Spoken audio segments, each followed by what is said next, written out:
Hola, buenos días hermanos, bienvenidos un domingo más para compartir el resumen del Día Sígueme de esta semana. Esta semana la clase se llama ¿Eres llamado a predicar mi evangelio? Sí, tú eres llamado a predicar el evangelio del Señor. Y abarca las secciones desde la 30 hasta la sección 36. Todas estas secciones corresponden a llamamientos misionales. Todas son dados a miembros que llevaban muy poquito tiempo en la iglesia, no había ninguno que llevara más de 6 meses. Tengamos en cuenta que esto pasaba en otoño y la iglesia se había restaurado en primavera, el 6 de abril. Entonces, pues los miembros que había eran todos miembros muy nuevos, muy recientes en la iglesia. Por ejemplo, Parley P. Pratt llevaba un mes en la iglesia cuando el Señor lo llamó para predicar el Evangelio en el desierto, junto con Oliverio Coldery y David Wilmer. No, David Wilmer no fue. Bueno, pues con Oliverio Coldery y el que iba con él, que ahora mismo no lo recuerdo. Thomas B. Match, por ejemplo, llevaba menos de un mes cuando él también recibió su llamamiento misional a través de una revelación dada a Joseph Smith, por medio del profeta Joseph Smith para Thomas R. March. Orson Pratt, Edward Patrick y muchos otros que recibieron llamamientos misionales, todos eran miembros muy jóvenes y todos aceptaron estos llamamientos que el Señor les estaba dando. Esto es lógico, por lo que decíamos al principio, porque la iglesia llevaba muy poco tiempo restaurada y entonces pues todos los miembros eran miembros muy nuevos. Y claro, al ser la iglesia también muy nueva, pues necesitaba con urgencia compartir el Evangelio y compartir la iglesia y compartirse las enseñanzas del libro de Mormón para que la iglesia pudiera crecer y así hacer la obra del Señor de recoger a su pueblo, ¿no? A través de la obra misional. Esto nos enseña también que salieran a predicar tan pronto, oigo aquí un pelo, perdón, que salieran a predicar tan pronto nos enseña también algo importante. Y es que si con el conocimiento que tenemos cuando nos bautizamos, si tenemos suficiente conocimiento para bautizarnos, también tenemos suficiente conocimiento para compartirlo con los demás. Es decir, si podemos bautizarnos, podemos compartir el Evangelio. No valen las excusas de que yo llevo muy poco tiempo, es que yo no sé qué decir, porque como veremos en estas secciones, si nosotros hacemos el esfuerzo de abrir la boca, el Espíritu nos guiará y nos dirá qué tenemos que decir. Yo creo que todos hemos tenido al principio de ser miembro esa experiencia, porque cuando uno conoce la iglesia, el gozo que tiene es tan grande que lo único que quiere es compartirlo con todo el mundo. Que aunque apenas sabía nada, recuerdo yo ese momento mío, ¿no? En el que a todo el mundo quería hablarle. Recuerdo una noche que fui a cenar con 2 compañeros del trabajo, yo entonces trabajaba en un hotel, en la recepción, y quedé con unos compañeros de allí para ir a cenar. Llevaba yo bautizada, un mes o así. Y estábamos hablando, salió la conversación de la iglesia, le dije que hacía poco me había bautizado y empezaron a hacerme preguntas. Y como las preguntas que hacen al principio suelen ser sencillas, pues empezamos a hablar y bueno, nos tiramos allí, yo que sé, las horas hablando casi toda la noche de la iglesia. Y me decía uno, Javi, dice, jolines, Cari, lo dices con tanto entusiasmo que dan ganas de bautizarse. Y yo le dije, pues cuando quieras te presento a los misioneros. Eso nunca pasó, ¿no? Pero sí que es verdad que tenemos mucho entusiasmo al principio. Y espero que al final también, pero al principio es muy especial. Para el Señor, como decía, no era un problema que los miembros de la iglesia fueran nuevos para llamarlos a predicar el Evangelio. Vamos a leer, porque en Doctrinas y Convenios, sección 35, versículo 13, vemos por qué para el Señor no es un problema que en ese momento no tengamos mucho conocimiento. El versículo 13 dice, por tanto, llamo a lo débil del mundo, a aquellos que son indoctos y despreciados, para trillar a las naciones por el poder de mi espíritu. Es decir, Él no necesita que nosotros seamos muy doctos, muy entendidos, porque Él nos pone la que falta. Trillar dice que para que venga a trillar las naciones. Trillar significa separar el grano de la paja. Pero esto es lo que decía el Señor, que para Él no era un problema que los miembros fueran nuevos, porque el Señor y su espíritu le dirían en cada momento qué es lo que tenían que decir si ellos eran fieles. En estas secciones también vemos que el Señor no solo los invita a los que llama, sino que nos invita a todos a predicar su evangelio y nos invita a todos a abrir la boca. Vamos a empezar ahora con la sección 30, lo que hemos hecho hasta ahora era una introducción de lo que vamos a ver, y la sección 30 es una revelación dada para los hermanos Witness, para David, Peter y John. ¿Vale? Esta sección es una revelación dada para ellos. A David, lo que hace en esta sección el Señor es que lo reprendió por haber temido al hombre más que a Dios. Supuestamente aquí se refería al Señor porque recordar que había uno que se llamaba Aaron Pace, que decía que tenía una piedra, que con esa piedra él recibía revelaciones, era una piedra vidente. Y este hombre era cuñado de David Whitmer. Entonces, claro, probablemente era porque había temido más en los problemas que pudiera tener familiares antes que al Señor. Y apoyó mucho y creyó mucho en esas revelaciones que se tenían a través de esa piedra, ¿no? Entonces, temió más lo que pudieran pensar los demás de él, sobre todo su cuñado y su familia, que lo que pudiera pensar el Señor. Y el Señor aquí lo reprende por eso, por haber temido a los hombres más que a Dios. Porque muchas veces, y creo que esto ya lo vimos en otra sección, nos importa más lo que piense la gente de nosotros que lo que piense el Señor de nosotros.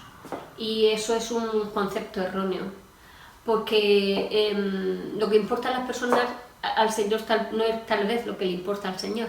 A Él le importa lo que está en nuestro corazón, le importa nuestro comportamiento, le importa nuestros actos, ¿no? Y a la gente pues seguramente es otra cosa distinta. Así que debemos de tratar de ser populares, pero a los ojos del Señor. A Peter, a los otros hermanos, a Peter y a John, los llamo para predicar el Evangelio a los indios americanos, junto con Oliverio Cowdery. En esta sección se aprende que si servimos al Señor con toda nuestra alma, el Señor va a estar con nosotros. Lo dice muchas veces en las Escrituras, ¿no? Y yo estaré en medio de vosotros. Si nosotros hacemos nuestra parte, claro. Para nosotros recibir las promesas del Señor tenemos que ser fieles. Si no somos fieles, ninguna promesa tenemos. Es como, por ejemplo, las promesas que recibimos en nuestra bendición patriarcal son bendiciones que el Señor tiene para nosotros. Y en muchas bendiciones patriarcales el Señor hace promesas, pero esas promesas al final siempre nos indican que son según nuestra fidelidad.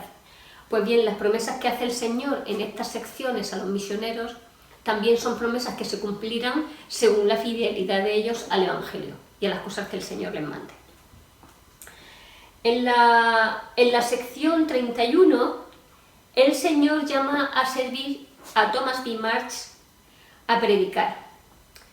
Thomas era un hombre muy creyente y él sintió que el Espíritu le indicaba que tenía que viajar al oeste. Así que siguiendo esas impresiones espirituales que recibió y eso que él creía que el Señor le había inspirado a irse al oeste, pues se puso en marcha con un amigo y fue al oeste de Nueva York con este amigo. Y estuvieron allí unos 3 meses para investigar por qué el Señor lo había llevado hasta allí. Estando allí, alguien le habló acerca de un libro de oro, acerca de las planchas de oro de José Smith. Y eso pues le interesó y quiso saber más, y preguntando pues llegó hasta donde estaba Martin Harris, en Palmira. Fue a verle, él estaba en ese momento en la imprenta y acababa de imprimir las primeras 16 páginas del libro de Mormón, y cuando llegó este hombre, Thomas B. Marsh le regaló esas 16 páginas pues para que les empezara a leer.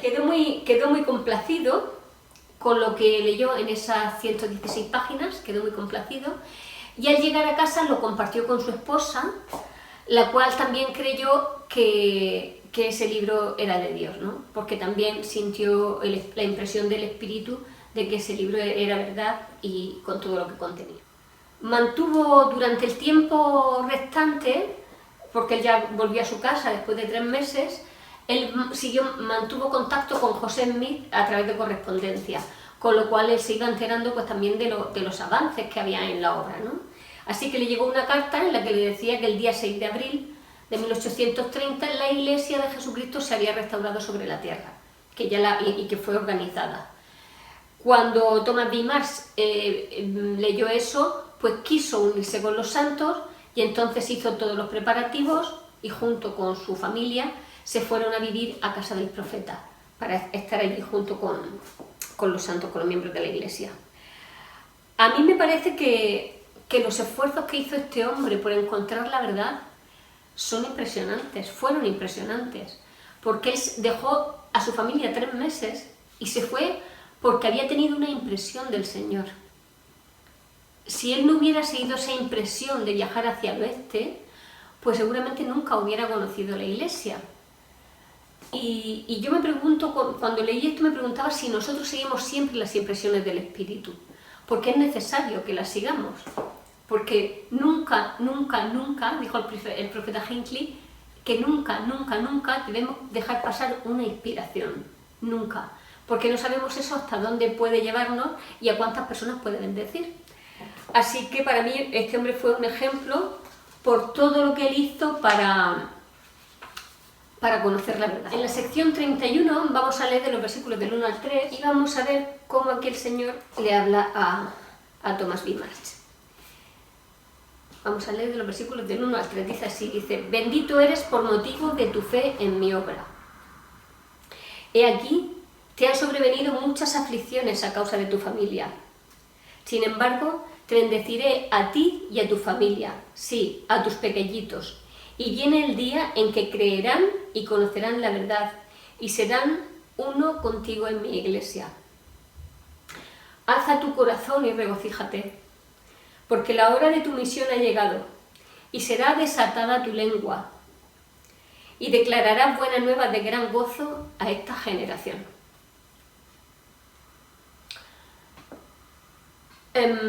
Esta sección y estos versículos, para las personas que no toda nuestra familia está en la iglesia, o algunos a lo mejor se han bautizado pero ahora están menos activos, pues son palabras de consuelo, porque el Señor le está diciendo a Tomás que Él va a cuidar de su familia.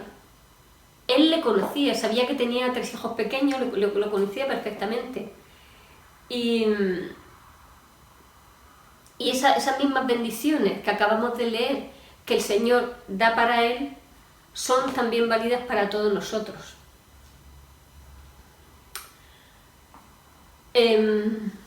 Si compartimos el Evangelio y somos fieles, estas promesas son para nosotros. ¿Y quién no tiene un familiar que quiera que el Señor le diga esto? Dice: te bendeciré a ti y a tu familia y a tus pequeñitos, y viene el día en que creerán y conocerán la verdad. Nosotros, por compartir el Evangelio, podemos ser bendecidos con eso, con que nuestra familia crea y conozcan la verdad y la acepten en sus vidas. En mi casa nosotros somos 10 hermanos, más mis padres, más mis sobrinos, más mis sobrinas, más sus cuñadas, más todo, sumamos más de 50 personas. Y bueno, miembros de mi casa, de mis padres, soy yo y un hermano, pero que se inactivó hace muchos años y no ha vuelto a la iglesia.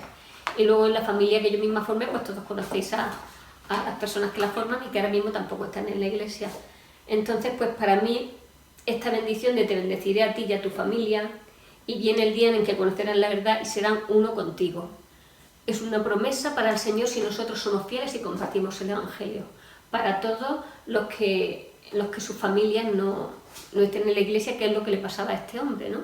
Que él estaba solo en eso y tenía que irse a la misión y dejar a su familia. El Señor le promete que cuidará de ellos mientras él está haciendo eso, y que un día también su familia podrá estar con él en la iglesia. Me parece una bendición preciosa. Los versículos del 9 al 13, el Señor le da a Tomás unos consejos que son válidos para Tomás y son válidos para cada uno de nosotros. Y son consejos que le sirven tanto para su vida personal como para su vida como misionero. Estos consejos que le da son tener paciencia en las aflicciones. Por eso son consejos que sirven tanto para la vida como para la misión, porque me imagino que como misioneros también tienen que tener muchas aflicciones y mucho sufrimiento, sobre todo en ese tiempo en el que era tan difícil, ¿no? Salir a la misión, iban a pie, se mantenían de la comida que ellos llevaban. No era como ahora, que van con sus maletas y con todas sus cosas preparadas, se van a unos pisos estupendos, antes no era así. Entonces me imagino que pasarían también muchas aflicciones, ¿no? Entonces, aparte de las que pasara él ya de forma personal con su familia. Entonces el Señor le dice, ten paciencia en tus aflicciones. Le dice también, no ultrajes al que nos ultraja. O sea, que no ultrajemos nosotros al que nos está ultrajando a nosotros. Ultrajar es ofender a alguien con hechos o con insultos, atentando contra su dignidad, su honor o su credibilidad. Entonces, cuando eso lo hacemos, estamos ultrajando a una persona, pero dice que además especialmente cuando humillamos a alguien en público.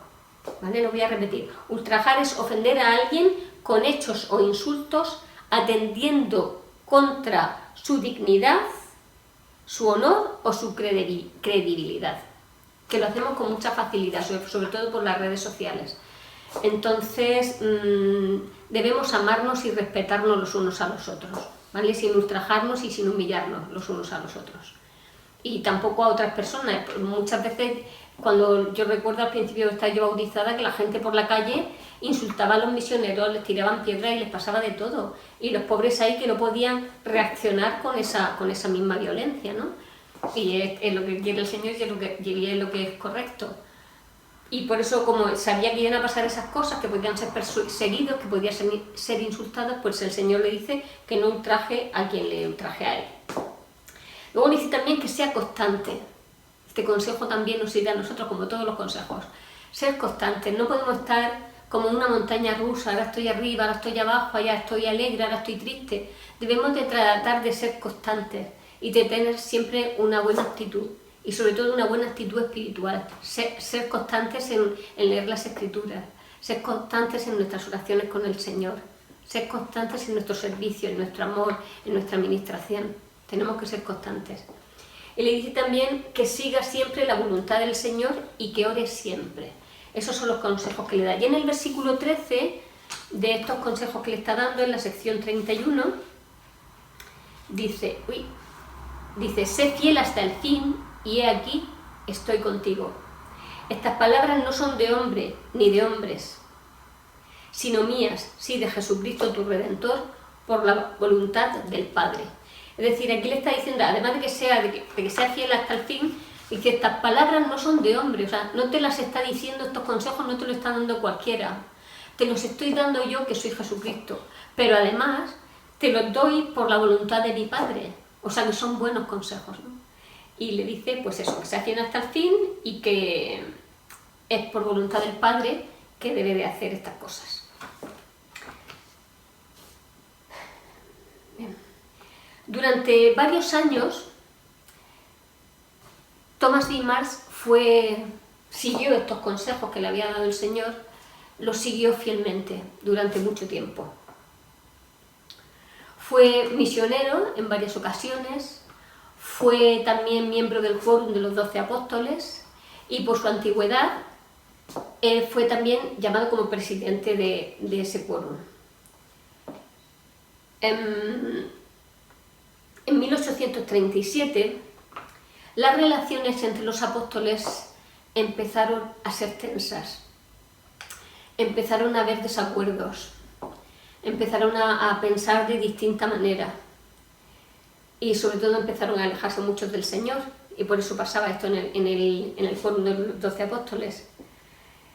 Y fue una época de conflicto, de descontento dentro de la Iglesia. Posiblemente esto fuera debido a la juventud de todas estas personas que al principio de la Iglesia fueron quienes la organizaron, quienes trabajaron y quienes predicaban. Y claro, eran personas muy jóvenes y sin experiencia. Y seguramente que cada uno no tenía muy claro en qué límite estaba su autoridad y dónde empezaba la autoridad del otro, ¿no? Y todo esto empezó a crear roces y egoísmos y mucha gente apostató. Y entre ellos, Thomas Dimas apostató. Durante 20 años estuvo alejado de la Iglesia, durante más de 20 años.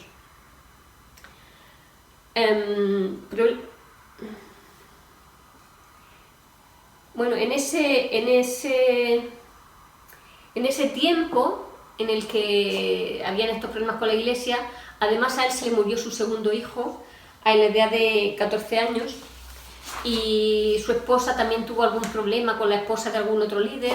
En fin, que se agruparon un montón de cosas ahí y él decidió dejar la Iglesia. Más tarde, una vez que ya había fallecido su esposa, él tomó la decisión de volver a la Iglesia. Humildemente y con sinceridad se arrepintió, y voy a leer lo que él contó de por qué él pensaba que le había pasado eso de alejarse del Señor. Lo vamos a leer en el libro de Revelaciones en Contexto. Vamos a leer aquí, en la página, a ver en qué página era, en la página 63. Y dice así, a ver, dice: con frecuencia he querido saber cómo comenzó mi apostasía, y he llegado a la conclusión de que debí haber perdido el Espíritu del Señor, el cual salió de mi corazón. Tuve envidia del profeta, se alteró mi percepción y pasé por alto todo lo que era correcto. Dedicaba todo mi tiempo a buscar el mal. Después, cuando comenzó a guiarme el diablo, resultó fácil que la mente carnal tomara el control, la cual es el enojo, la envidia y la ira. Lo sentía en mi interior, me sentía enojado e iracundo, y una vez que se marchó el Espíritu del Señor, como dicen las Escrituras, quedé cegado. Perdí los estribos y deseé que todos los demás también estuvieran enojados. Fijaos, me da mucha pena, porque sería un sufrimiento para este hombre, ¿no? El tener esa envidia, ese enojo, esa ira, el estar continuamente de mal humor, porque el Espíritu había abandonado su corazón. Y si el Espíritu había salido de su corazón, es porque él no estaba haciendo las cosas correctamente y no era digno de tener al Espíritu como guía. Y cuando no tenemos al Espíritu como guía, pues tenemos al otro. Y como él dice, le metió el odio, la envidia y el enojo en su corazón. Y a una mente carnal, que ya no tiene la influencia del Espíritu, pues le resulta muy fácil sucumbir a eso. Cuando lo leí me dio mucha tristeza de ver cómo un hombre que podía haber sido el siguiente profeta perdió ese privilegio por las cosas del mundo, por disputas tontas que al final le lleva a uno a dejar la Iglesia.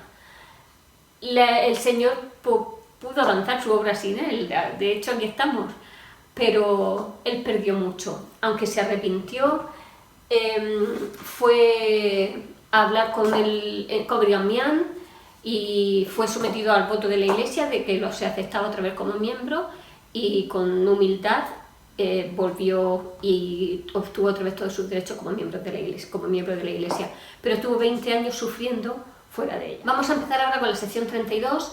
En ella se llama como misioneros a Parley P. Pratt y a Siva Peterson para predicar el Evangelio entre los lamanitas.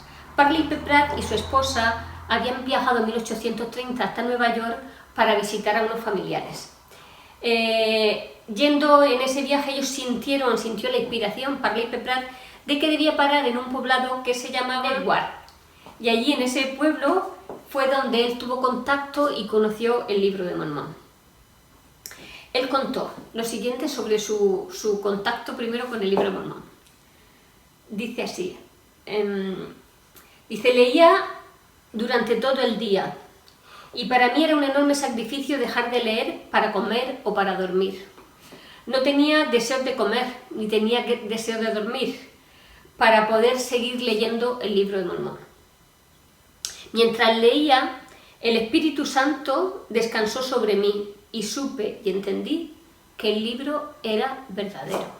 Fijaos, la primera vez que él tiene un Libro de Mormón, empieza a leer y ya no quiere comer ni quiere dormir, solo quiere leer y leer esa maravilla, esa joya que tenía en las manos, ¿no?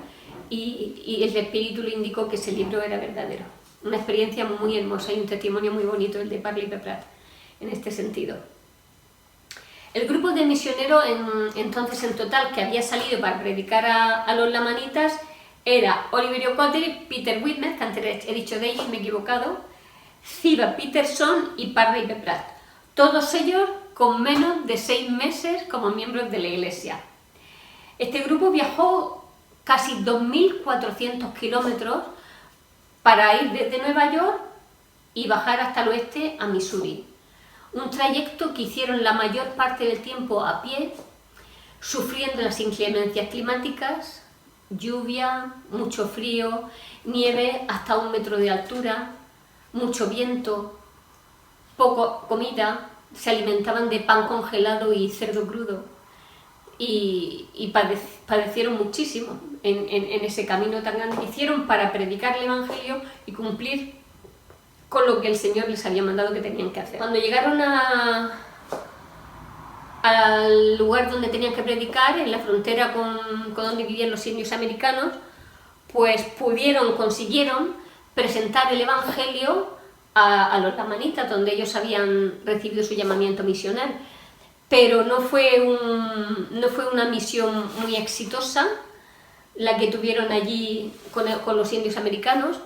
No obstante, por el camino sí habían ido contactando con otras personas que iban encontrando en distintos lugares y entre esa gente sí tuvieron éxito y de hecho muchas de las personas importantes y de renombre en aquel tiempo en la iglesia era que ellos habían conocido en este trayecto misionero hasta la frontera con los lamanitas. Vamos ahora a la sección 33. En la sección 33 el Señor sigue llamando misioneros, es así hasta la sección 36, y en esta ocasión llama como misioneros a Ezra Tyre y a Norton Witt. El Señor los exhorta esta vez a ellos y a nosotros a oír la voz del Señor y a abrir la boca. Vamos a leer de esta sección los versículos del 1 al 4. Os he dicho que era la 33. Y vamos a leer los versículos del 1 al 4. Dice así: He aquí, os digo, mis siervos, Ezra Norton, despertad vuestros oídos y escuchad la voz del Señor vuestro Dios. Despertad, no, destapad vuestros oídos. ¿Cómo podemos mostrar nosotros que tenemos nuestros oídos destapados? Que no estamos así, dentro tenemos auriculares escuchando otra cosa o tapones para no oír. Destapad vuestros oídos, nos dice el Señor. No podemos escuchar su voz si nuestros oídos están tapados.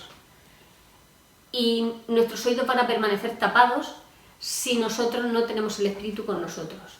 Entonces, es lo mismo de las otras lecciones. Tenemos que cumplir con la voluntad del Señor, tenemos que cumplir con el llamado de predicar el Evangelio, tenemos que cumplir con esto que nos pide ahora: abrid vuestra boca, destapar vuestros oídos y predicar mi Evangelio. Y dice después: sois llamados a alzar vuestras voces con el son de trompeta. Y que luego dice que llamará otros obreros a su viña. Y dice: porque mi viña se ha corrompido por completo, y no hay quien haga lo bueno salvo unos pocos. Y estos yerran en muchos casos a causa de las supercherías sacerdotales, porque todos tienen mentes corruptas. Aquí habla de una viña. Esto nos está de alguna forma definiendo cómo estaba el mundo en esa época, que era 1830, ¿vale? Y entonces dice que está corrompida la viña se refiere al mundo por completo, y no hay quien haga lo bueno, salvo unos pocos. Y dice que llamará a otros obreros a la viña. Los obreros, en este caso, se refiere a los miembros de la iglesia, ¿vale? Que son los que pueden ir a la viña a trabajar, a los misioneros que le está llamando. Y porque su viña ya está totalmente corrompida. El mundo está corrompido y hace falta misioneros para predicar el Evangelio y limpiar el mundo. Y como ha dicho antes, trillarlo, separar el grano de la paja. Y dice después, si vamos a leer de los versículos del 8 al 18, pero solamente voy a ir leyendo el principio de los versículos, porque aquí vamos a ver cómo el Señor en realidad a estos nuevos misioneros, a R. Tyre y a Norton Sweet, les está diciendo que enseñen los principios básicos del Evangelio, el arrepentimiento, el bautismo, el don del Espíritu Santo. Eso es lo que tienen que predicar los misioneros, sin meterse, como decía Manolo, en doctrinas astrales, ¿no?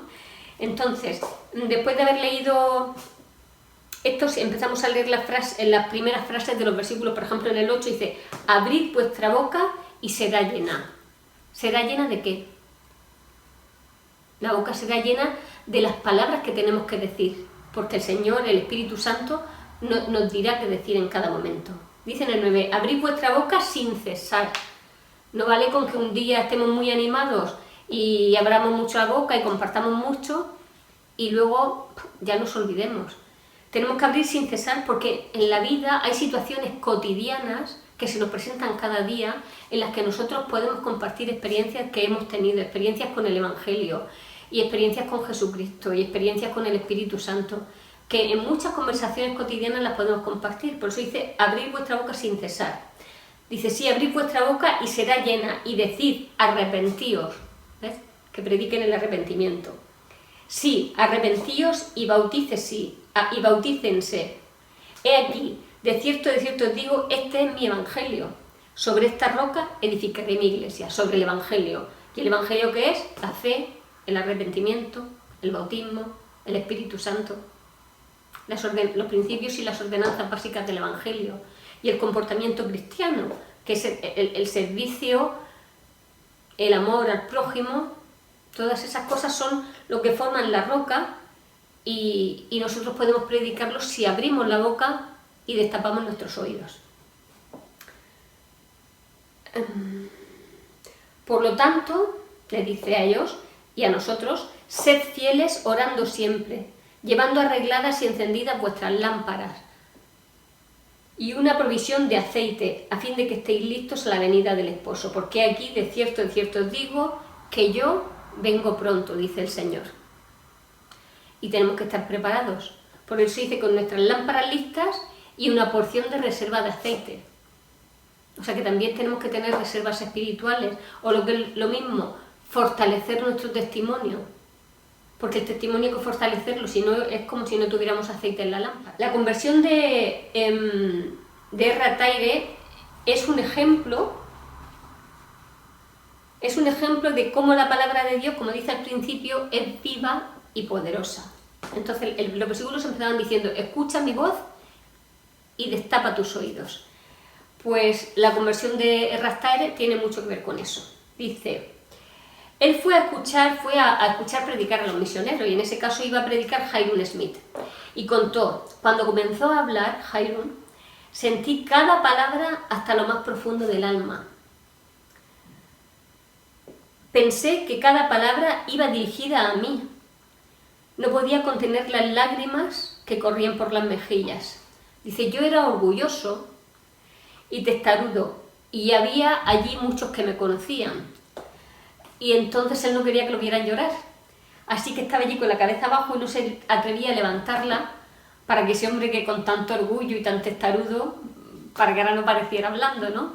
Entonces estaba allí, que no quería moverse, pero estaba totalmente emocionado por las cosas que estaba escuchando decir a Hyrum Smith. Dice: cuando terminó la charla, pues él fue a por Hyrum Smith fue a ofrecerle un libro de Mormón, y él le dijo que le permitiera verlo. Abrí el libro y recibí una conmoción con un gozo exquisito que no se puede expresar. Sentí como si realmente estuviera en el cielo.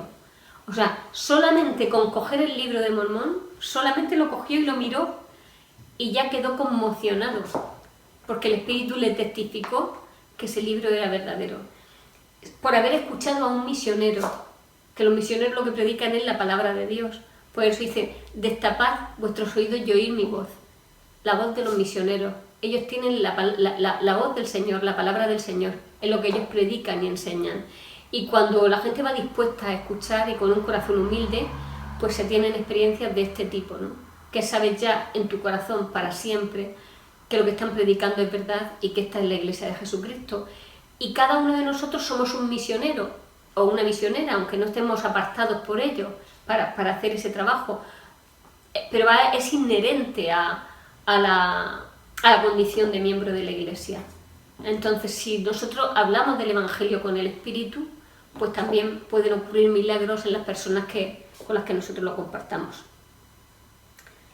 En la sección 34 es una revelación dada a Orson Pratt para llamarlo a predicar. Orson Pratt era el hermano de Parley P. Pratt, y él conoció la Iglesia gracias a su hermano. Parley P. Pratt siguió esta admonición de abrir vuestra boca. Él abrió su boca, compartió el Evangelio con su hermano Orson, que tenía 19 años, y el hermano pues creyó en lo que el hermano le había enseñado y se bautizó en la Iglesia. Y el Señor dio una revelación para él, para Orson Pratt, en la sección 34, y vamos a leer los versículos 4, 5 y 11. Dice en el 4: bendito eres porque has creído, y más bendito eres porque te he llamado a predicar mi Evangelio. Bendito eres porque has creído, porque yo he hablado con todos mis hermanos y ninguno se ha bautizado.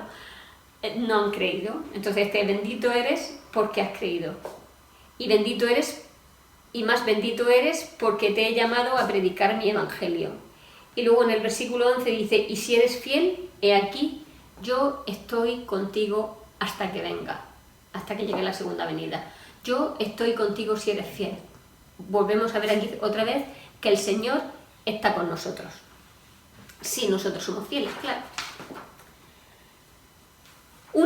Antes hemos visto que los misioneros que habían ido a predicar a los indios americanos, aunque no tuvieron allí mucho éxito, pero sí hemos visto que por el camino encontraron algunas personas a las que le predicaron. Vale, pues una de esas personas fue Sidney Rigdon. Sidney Rigdon en aquel momento era un predicador de la Iglesia Batista Reformada y predicaba en 2 congregaciones. Era un hombre con mucha elocuencia y tenía mucha capacidad para seducir a la gente, ¿no?, con su manera de hablar. De tal manera que los seguidores de sus feligreses le decían los rigdonianos, porque eran seguidores de Rigdon, ¿no?, por la capacidad que él tenía para influenciar en las personas. Al principio, cuando conoció el mensaje del Libro de Mormón, su reacción no fue buena. Él no aceptó de buen grado esa noticia. No obstante, sí que accedió a leer el Libro de Mormón. Entonces él fue una vez a escuchar a los misioneros predicar, y cuando fue a escucharlos estaba tan conmovido que empezó a derramar lágrimas de escuchar las maravillas que estaban hablando los misioneros. Y él era un predicador. Él era un hombre que estaba muy acostumbrado a las Escrituras, porque él enseñaba la Biblia, pero aún así se quedó conmovido hasta el llanto al escuchar a los misioneros predicar. Rigdon, cuando terminó Parley P. Pratt, que era el que estaba hablando y habló sobre el Libro de Mormón, cuando terminó de hablar, pues invitó a los que estaban allí si querían también compartir algo. Y él, como estaba acostumbrado a hablar, sin negrido, pues de buen grado fue a hablar y dijo: después de escuchar el mensaje de los misioneros, nunca debería intentar predicar otra vez. Él, un hombre que era predicador en 2 congregaciones, que tenía muchísimos feligreses, que la gente le encantaba escucharle, pues él dijo que él ya no debía de predicar más después de haber escuchado a esos misioneros. Dice, Rigdon se había convencido de que los misioneros estaban hablando con un poder que hasta ese momento él no había conocido que estuviera en la tierra, que se refería al poder del sacerdocio. Y Rigdon se dio cuenta de que los misioneros tenían ese poder. Y claro, se sentía ya indigno de alguna forma de predicar, él teniendo estos misioneros ese poder que tenían para enseñar. Al poco tiempo se bautizaron más de 100 personas, incluidos en esas 100 personas Sidney Rigdon, y muchos miembros de su congregación. Fijaos, es como si, pues por ejemplo, va Pascual a visitar la iglesia evangélica de Quitapellejo y habla allí delante de todos, y el pastor de allí y todos los miembros se vienen para nuestra capilla.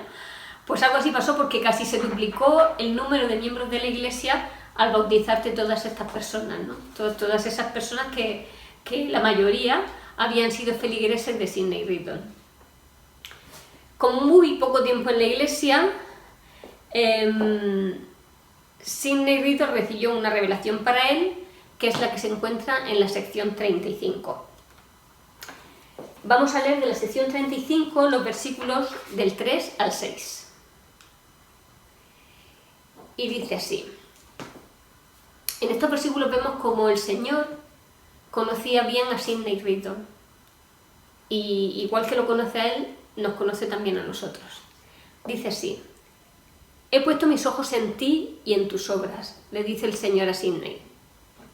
He oído tus oraciones y te he preparado para una obra mayor. He puesto mis ojos en ti. Qué hermoso si el Señor pusiera sus ojos en mí y en mis obras, y que le parecieran buenas, y que oyera mis oraciones como yo las suyas, y que preparara una obra para mí. Pues eso es que es así. El Señor ha puesto sus ojos en nosotros, en nuestras obras, nos conoce y escucha nuestras oraciones, y tiene una obra para nosotros, igual que la tenía para Sidney Rigdon. Bendito eres, porque harás grandes cosas. He aquí, fuiste enviado como lo fue Juan, a fin de preparar la vía delante de mí y delante de Elías el profeta, que había de venir, y no lo supiste. Bautizaste en el agua para arrepentimiento, pero no recibieron el Espíritu Santo. Pero ahora te doy el mandamiento de bautizar en agua, y recibirán el Espíritu Santo por la imposición de manos, como lo hacían los antiguos apóstoles. Vamos a hablar un poco de esto. Vale, ya hemos hablado, he puesto mis ojos en ti, he oído tus oraciones y te he preparado para una obra mayor. Esa obra mayor, precisamente, era de esto último que hemos hablado, porque él, como hemos dicho ya, había sido pastor en una iglesia batista, y había enseñado a muchos el Evangelio, porque él era predicador y él había predicado la Biblia.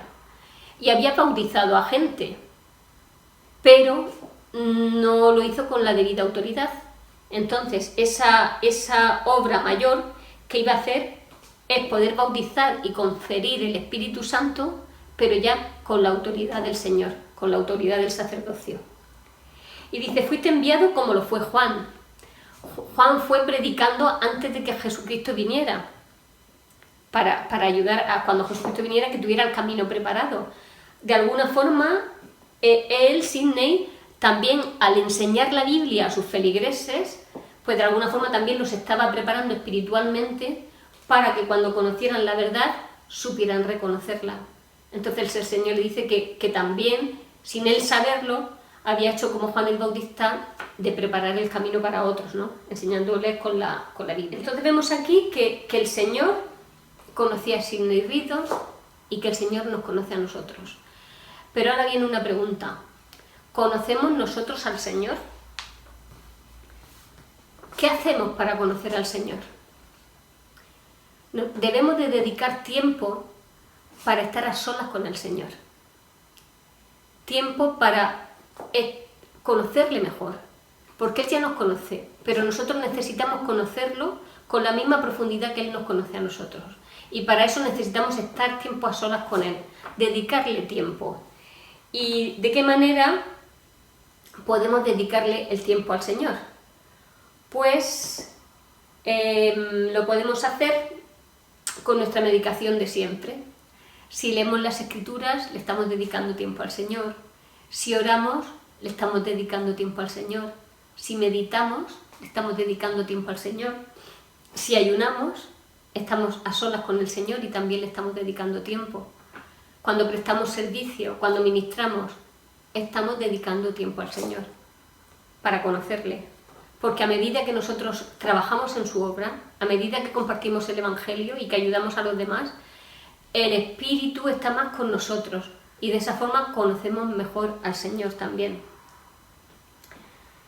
Tenemos que dedicar este tiempo, pero este tiempo lo podemos dedicar de dos maneras. Lo podemos dedicar de una forma cuidadosa o de una forma despreocupada. No es lo mismo, en el nombre de Jesucristo, amén, que meditar bien la oración, pensar qué le queremos pedir al Señor, pensar cuál es el propósito de nuestro ayuno, meditar sobre las cosas que leemos. Si lo hacemos de verdad, con verdadera intención, lo estaremos haciendo de una forma cuidadosa. Pero si lo hacemos por cubrir el expediente, lo estaremos haciendo de una forma despreocupada. Y tomando la medicación de una forma despreocupada, no hace el efecto que tiene que hacer. Así que lo que tenemos que hacer es tomar nuestra medicación y hacerlo cuidadosamente. Quería yo compartir, os lo voy a dejar para no ponerlo por aquí, voy a compartir luego un vídeo que lo pasaré junto con la clase, que se llama Si no endurecen sus corazones, y ahí pues habla un poco pues, de estos misioneros y de cuál fue su obra. Es un vídeo, me parece que dura 11 o 12 minutos, no es muy largo, pero es muy ilustrativo. Hermanos, compartamos el Evangelio, abramos nuestra boca, destapemos nuestros oídos y pongámonos manos a la obra, porque no hay tiempo. Leí el otro día, vi un pequeño discurso que compartió Carlos Barahona para seminario, que no me acuerdo qué autoridad era la que hablaba, pero decía que no tenemos tiempo, que no podemos mandar a los misioneros a la misión para que allí aprendan y para que allí obtengan su testimonio y entonces enseñen, que eso no puede ser, que ya tienen que ir a la misión preparados, que tienen que desde niños empezar a prepararse, porque no hay tiempo que perder. No puede ser que lleguen allí y que entonces allí empiecen a obtener un testimonio, porque es tiempo perdido. Tienen que ir ya con el testimonio, de ser posible, claro, ¿no? Pero hablaba de eso y decía, porque no tenemos tiempo, decía en su discurso. El Señor está recogiendo a su pueblo y nosotros somos obreros para recoger a su pueblo en su viña. Y lo dejo en el nombre de Jesucristo. Amén.